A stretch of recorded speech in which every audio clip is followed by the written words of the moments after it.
फायदा ये है कि जो बचते हैं बड़े गंभीर लोग बचते हैं, और नुकसान ये है कि बड़े पके पकाए लोग बचते हैं। सबसे पहले आप सब लोग ऑल इंडिया स्टूडेंट फेडरेशन के साथी, ऑल इंडिया यूथ फेडरेशन के साथी जो इस पार्लियामेंट मार्च में आए हैं, मैं उनका क्रांतिकारी इस्तकबाल करता हूं, उनको जय भीम और लाल सलाम पेश करना चाहता हूं। दोस्तों, मैं बात की शुरुआत करना चाहता हूं कि हमारे बीच एक दर्दनाक हादसा हुआ।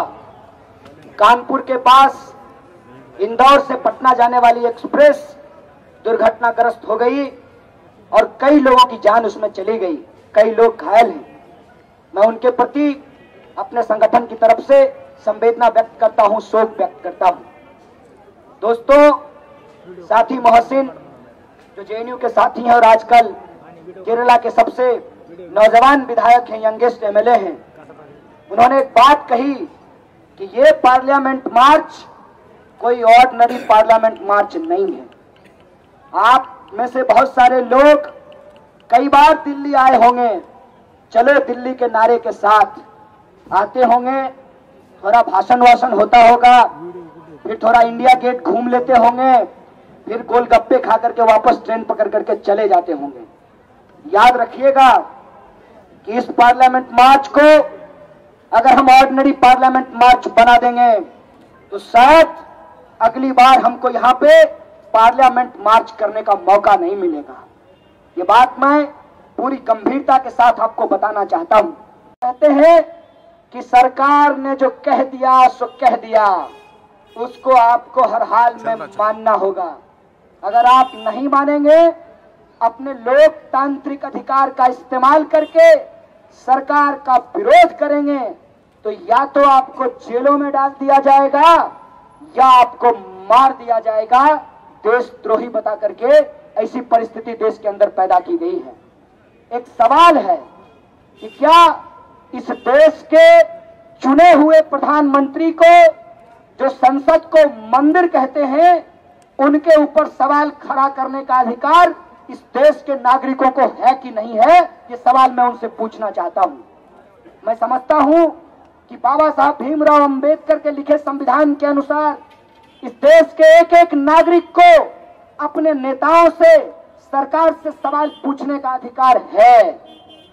आखिर ये अधिकार जब है तो झारखंड के अंदर मिनहाज को प्रधानमंत्री के ऊपर सवाल खड़ा करने के चलते पुलिस के द्वारा गिरफ्तार करके इतनी पिटाई की जाती है कि उसकी मौत हो जाती है।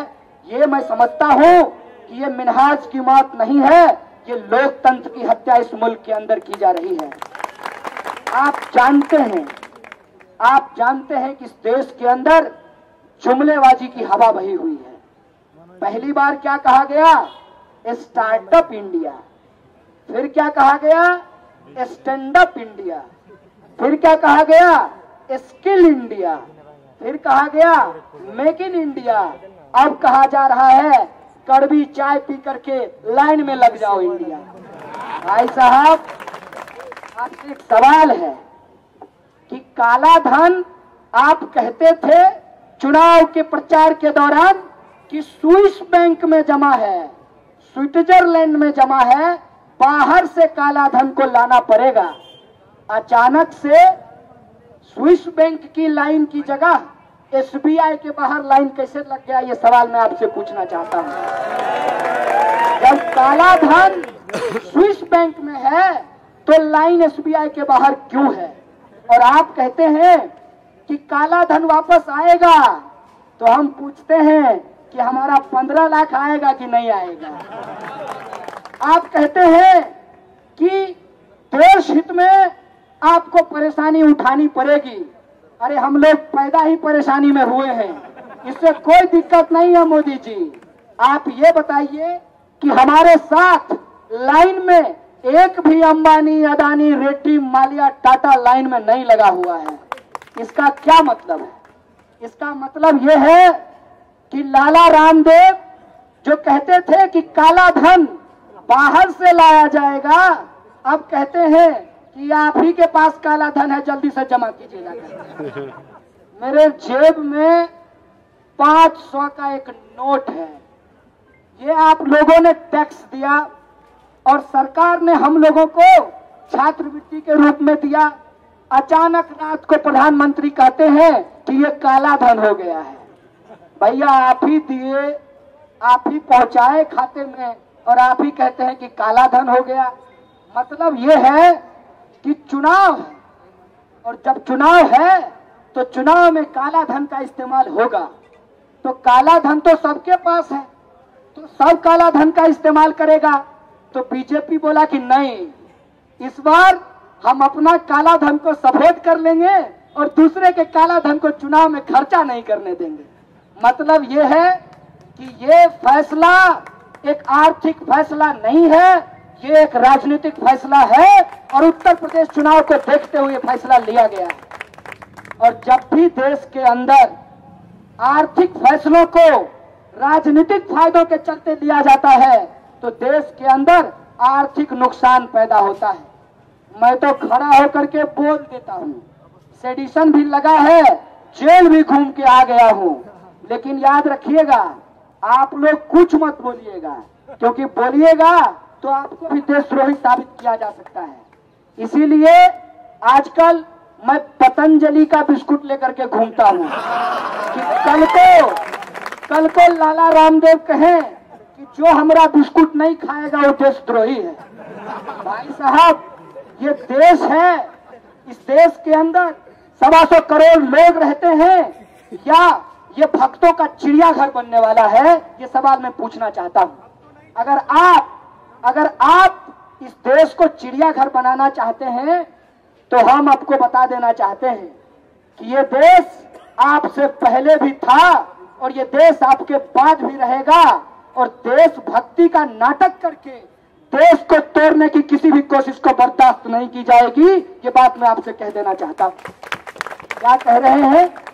कह रहे हैं कि दोस्तों हमने जो फैसला लिया है हमको मालूम है कि उसका विरोध कौन लोग कर रहे हैं। मोदी जी आपने अपनी माँ जी को लाइन में लगा दिया, एक बार अपना कार्ड छोड़ करके आप लाइन में लग जाइए, पता चल जाएगा कि कौन लोग विरोध कर रहे हैं।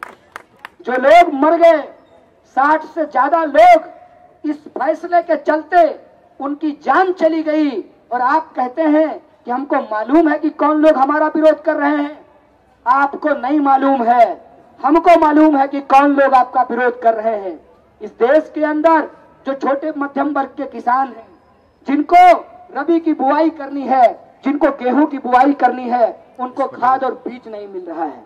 जो छोटे व्यापारी हैं, आजादपुर से लेकर के चांदनी चौक से लेकर के तमाम देश के बाजारों में उनका व्यापार चौपट हो गया है। इस देश के अंदर जो तिहारी करने वाले लोग हैं, जिनकी पत्नी ने बड़ी मुश्किल से जब वो रात के नशे में सो जाते थे तो उनके पॉकेट से 500 रुपए निकाल करके बचत खाते से जो गुल्लक होता है, जिसको अंग्रेजी में पिगी बैंक बोलते थे, उसमें पैसा जमा किया था।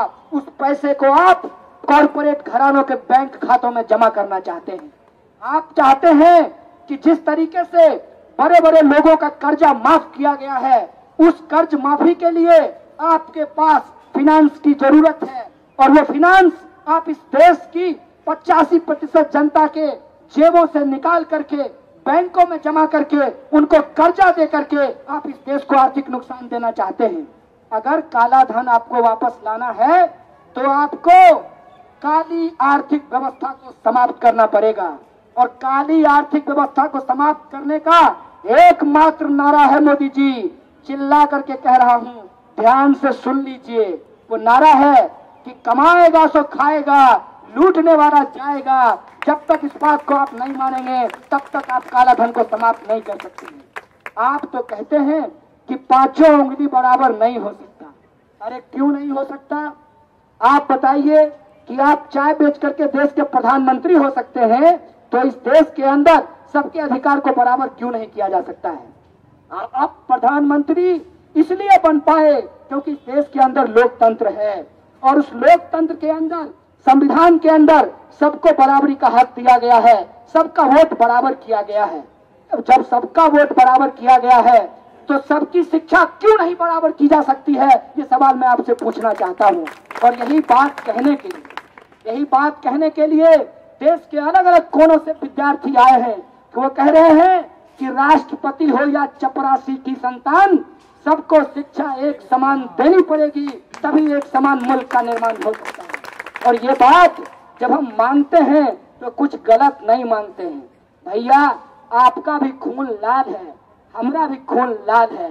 मानते हैं कि मैं प्रधानमंत्री की कोख से पैदा नहीं हुआ, लेकिन जितना जरूरी इस देश के अंदर प्रधानमंत्री का होना है, उतना ही जरूरी इस देश के अंदर चपरासी का होना भी है। इस बात को आपको मानना पड़ेगा। ये जो गैर बराबरी की व्यवस्था है, इस गैर बराबरी की व्यवस्था को समाप्त करने के लिए सबसे पहली शर्त है कि सबको बराबरी की शिक्षा दी जाए। और जब हम शिक्षा की बात करते हैं तो शैक्षिक संस्थानों के अंदर जो शोषण चल रहा है उस पर बात करना जरूरी है। और वो क्या है, आप देखिए कि किस तरीके से रोहित वेमुला की हत्या की गई। हम सड़कों पे उतर करके बोल रहे हैं कि जातीय उत्पीड़न को समाप्त करने के लिए आपको रोहित एक्ट को लागू करना पड़ेगा। एक छात्र गायब हो गया है और पुलिस कहती है कि हम ढूंढ नहीं पा रहे हैं। अरे बुर्बक, तुम हमरे कचरा से कॉन्डोम ढूंढ के निकाल लिए और तुम नजीब नहीं ढूंढ पा रहे हो। तुम जो है बिना जाने इस पूरे के पूरे कैंपस को देशद्रोही साबित कर दिए, लेकिन तुम नजीब नहीं ढूंढ पा रहे हो। भाई साहब, तुम नेताजी का भैंसी ढूंढ करके ले आते हो, कटहल ढूंढ लाते हो, लेकिन नजीब नहीं ढूंढ करके ला पा रहे हो। सुनो, सरकार की चाकरी करना बंद करो। ये वर्दी तुमने संविधान की कसम खा करके पहनी है। संविधान को हाथ में लगा करके पूछो कि क्या इस देश की मौजूदा सरकार संविधान के रास्ते पे चल रही है कि नहीं चल रही है। और जवाब आएगा कि नहीं चल रही है। ये बात मैं आपको क्यों कह रहा हूँ? ये बात मैं इसलिए आपको कह रहा हूँ कि एक एक फैसले इस सरकार के द्वारा जो लिए गए हैं वो छात्र विरोधी हैं, वो नौजवान विरोधी हैं। क्या कहा था आपने कि हम 2 करोड़ रोजगार पैदा करेंगे। आज 2.5 साल हो गए हैं और आपने 1,35,000 रोजगार पैदा किया है। तब जब हम आपसे आकर के कहते हैं कि हमको बेरोजगारी भत्ता दीजिए, भगत सिंह नेशनल रोजगार गारंटी एक्ट को पास कीजिए, बनेगा को पास कीजिए, तो हम कौन सी गलत बात करते हैं? ये बात मैं आपसे पूछना चाहता हूँ।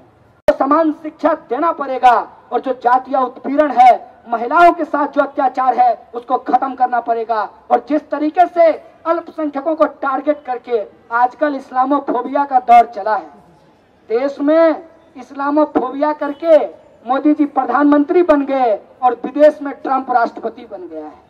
ये जो एक के खिलाफ दूसरे को नफरत फैला करके उसके अंदर हिंसा की भावना को भड़का करके राजनीति की जाती है, याद रखिएगा कि दूसरे के घर में आग लगी है, जब उससे लपटें उठेंगी तो आपका भी घर जल सकता है। इसीलिए अगर आप अपने घर को बचाना चाहते हैं तो उसके घर को पानी से बुझाइए। इस देश के अंदर अहिंसा की बात कीजिए, शांति की बात कीजिए, एकता की बात कीजिए, विश्व शांति की बात कीजिए। आज ये जरूरी हो गया है। हम देखते हैं कि आज हमारे मुल्क के अंदर ये बहुत मुश्किल हो रहा है कि कोई मुकम्मल ऑपोजिशन हो।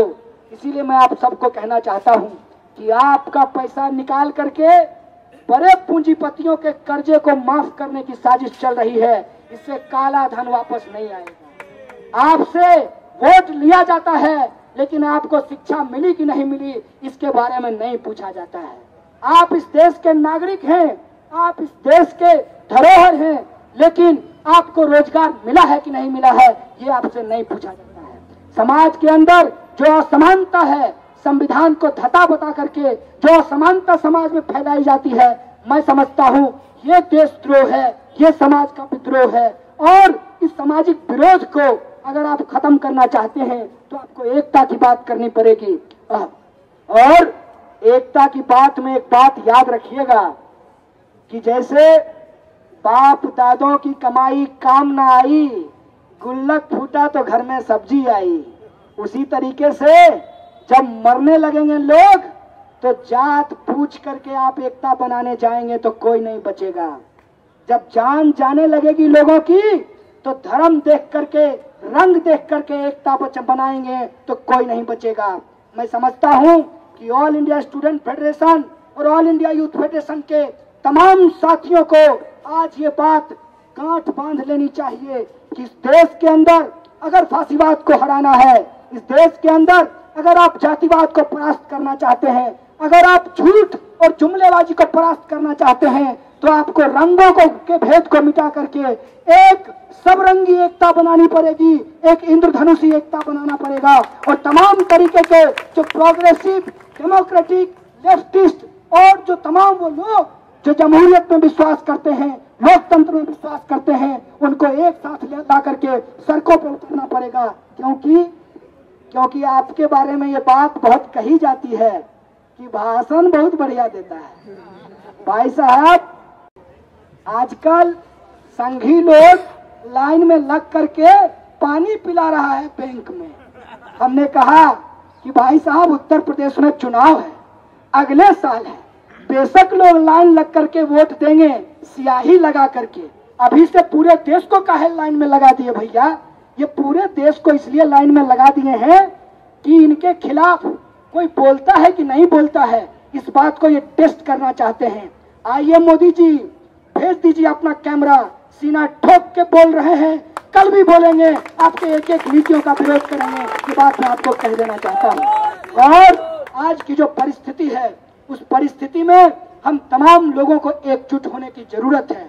और हमारा एकमात्र पॉलिटिकल लाइन हो सकता है, और वो लाइन है जय भीम लाल सलाम का, वो लाइन है नीले और लाल की एकता का, वो लाइन है वो तमाम लोग जो धर्मनिरपेक्षता में विश्वास करते हैं, लोकतंत्र में विश्वास करते हैं, वो एकजुट हो और इन फांसीवादी ताकतों को हरा करके, जुमलेबाजों को हरा करके देश के संविधान को बचाएं, इस देश को बचाएं। और इस लड़ाई को अगर हम मुकम्मल तौर पर लड़ने को तैयार हैं तो हम जरूर जीतेंगे। क्योंकि दुष्यंत कुमार ने कहा है कि कैसे आकाश में सुराख नहीं हो सकता, एक पत्थर तो तबीयत से उछालो यारो। पत्थर उछालिए और ये पत्थर की आवाज संसद तक जाएगी और उस संसद में बैठे लोगों को सुनना पड़ेगा।